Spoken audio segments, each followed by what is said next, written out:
생명의 샘가 이용훈 목사입니다. 오늘은 10월 31일 화요일이죠. 샘가에서는 신명리서를 묵상해 오는데 오늘 30번째 시간입니다. 11장 18절에서 32절까지 복과 저주를 너희 앞에 두나니 라고 하는 내용입니다. 본문 18절에서 25절은 이제까지의 기본적인 법령들에 대한 요약인 동시에 결론이라고 할 수 있습니다. 이어 26절에서 32절까지는 이스라엘 백성 앞에 복과 저주를 둔다 했습니다. 이스라엘 백성은 복과 저주를 스스로 선택을 하게 될 것입니다. 그리고 이 부분이 전환점이 되어서 신명기 12장에서 26장까지는 율법의 실제적인 설명과 주해를 서술하고 말해주고 있죠. 먼저 18절에서 25절까지는 당할 사람이 없으리라 라는 내용입니다. 출애굽한 이스라엘 백성에게 가장 큰 바람은 땅을 얻는 것입니다. 그러므로 하나님이 이스라엘 백성에게 땅을 주신다는 것은 엄청난 복이죠.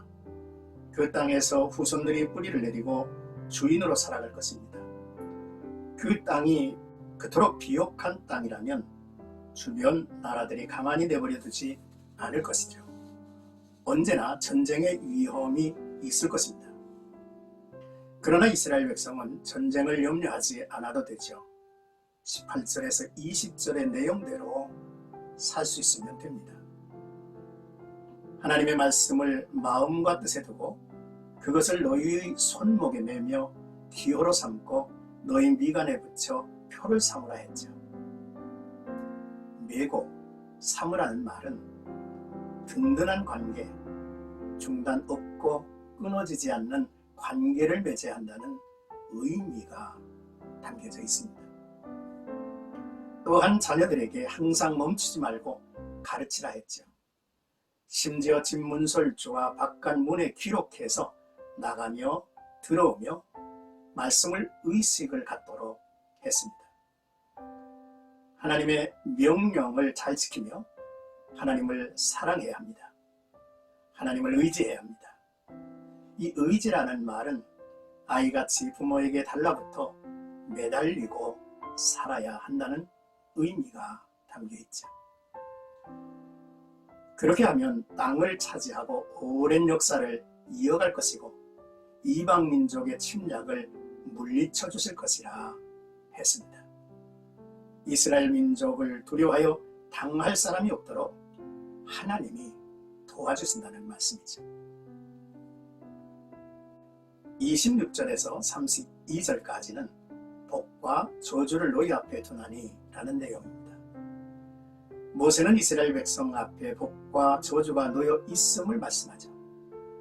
어떻게 하면 복을 받고 어떻게 하면 저주를 받게 되는지, 복을 받고 저주를 받는 것은 이스라엘 백성의 선택에 달려있다는 것입니다. 하나님의 명령을 듣고 순종하면 복이 될 것입니다. 하지만 하나님의 말씀을 듣지 않고 다른 신을 섬기면 저주를 받게 되죠. 에덴의 선악과를 연상하게 합니다. 선악과를 따먹지 않으면 복을 받습니다. 하지만 하나님의 말씀에 불순종하여 선악과를 따먹으면 저주를 받는 것이죠. 또한 모세는 복과 저주를 선포할 장소를 지시하죠. 이스라엘 백성이 처음 듣는 지명입니다.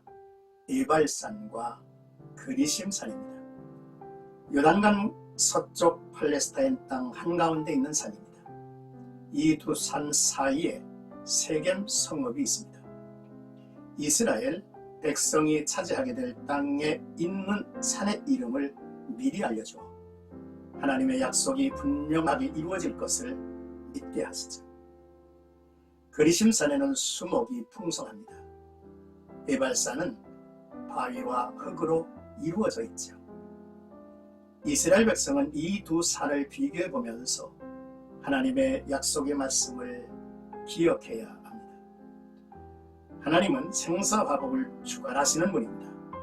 또한 두 산 사이의 골짜기 동쪽 입구에는 세겜이라는 성읍이 있습니다. 이곳은 아브라함이 가나안에 이주하여 처음 제단을 쌓은 곳으로 의미가 있죠. 모세는 반복하여 내가 오늘 너희 앞에 베푸는 모든 규례와 법도를 너희는 지켜 행할지니라 라는 말로 11장을 마무리하죠. 하나님은 우리에게 자신을 내어주시며 우리가 주님 안에서 잘 되기를 원하십니다. 그리고 단단하고 지속적인 관계를 유지해 가기를 원하시죠. 사랑의 청원입니다. 너희가 만일 내가 너희에게 명하는 이 모든 명령을 잘 지켜 행하여 너희 하나님 여호와를 사랑하고 그의 모든 도를 행하여 그에게 의지하라 했습니다. 이스라엘 백성 앞에 복과 저주를 두셨죠. 이스라엘 백성은 복과 저주를 스스로 선택을 하게 될 것입니다. 순종이 사랑이 응답이겠습니다.